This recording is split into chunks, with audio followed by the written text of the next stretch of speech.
Hi, this is Gibson Shamar, and we are here to talk about Lucasfilm's Tales of the Empire.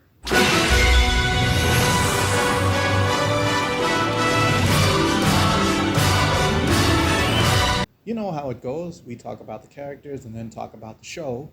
The show wasn't very long and there aren't that many characters, so this video won't be long like the usual ones. Rest assured, I won't take much of your time this time. So, we have the first of our two main characters, Barriss Offee.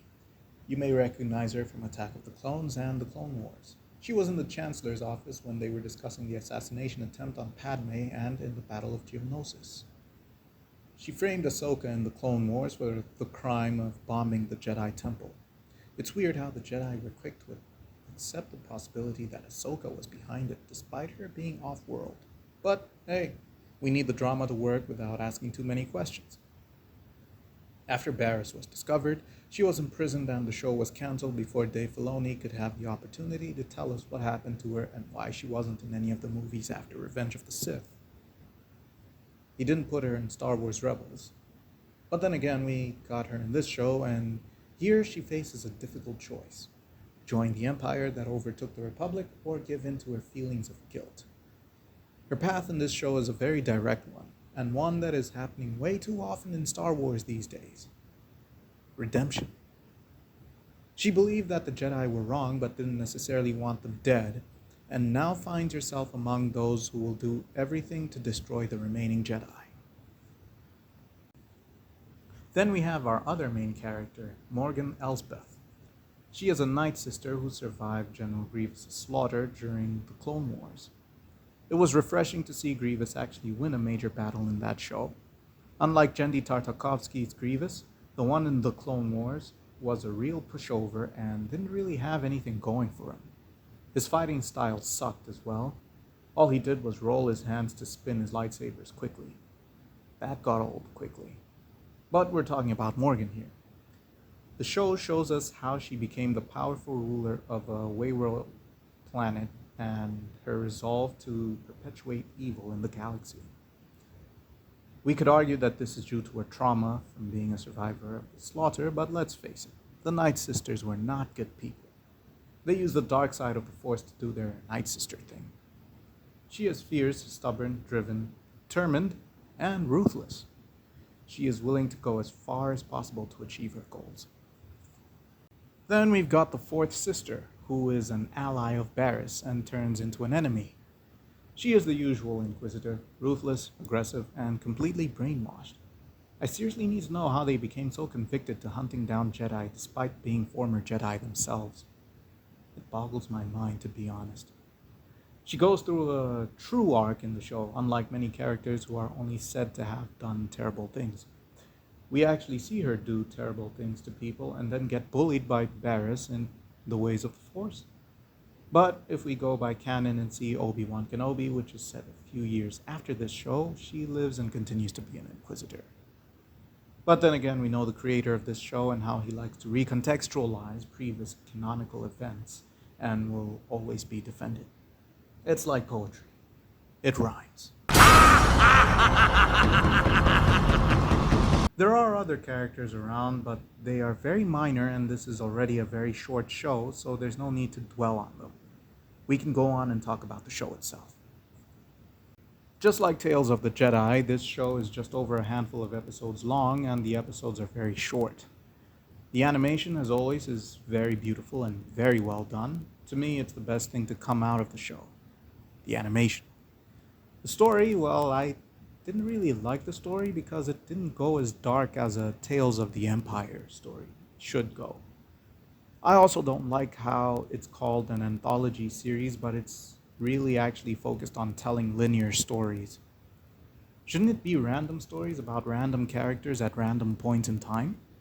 This is a thing Tales of the Jedi did as well. It was about Ahsoka and Count Dooku.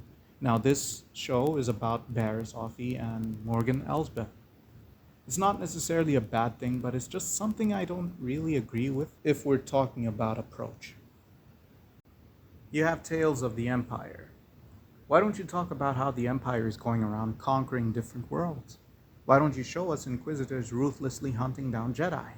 No, you didn't show that to us. You showed us one Inquisitor being ruthless and the other Inquisitor turning on her, but the Jedi still died. And I have a question about that, by the way. The Empire is evil. The Inquisitors are evil. There's a Jedi on the run, and the Inquisitors don't know who the Jedi is, and they don't even recognize the Jedi once they meet. But for some reason, they refer to the Jedi as they. Firstly, how do they know that that's what they're supposed to call the Jedi?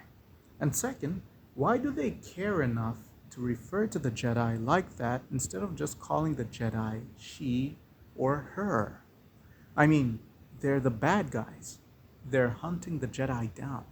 Do they really care about such things if their intention is to kill you? You can argue that there's a scene earlier when the child refers to the Jedi as they, but when I watched it, I thought that it was a vague way of referring to them because the child wasn't about to snitch. The child was still keeping secrets and was still keeping the identity of the Jedi a secret. How would Barriss immediately put it together that that's the preferred pronoun? Anyway, we move. Morgan's story was also a bit unnecessary. When I watched it, I felt like it was a waste of time. At least Barriss had a purpose since we last saw her arrested and we saw her master's corpse in Rebels. But we also know from Dave Filoni's statements that he had plans for her, which is why she didn't die in the Clone Wars.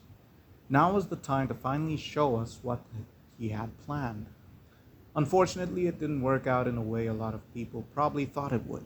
He still left her fate uncertain. Why do I get the feeling she's supposed to show up in Ahsoka Season 2?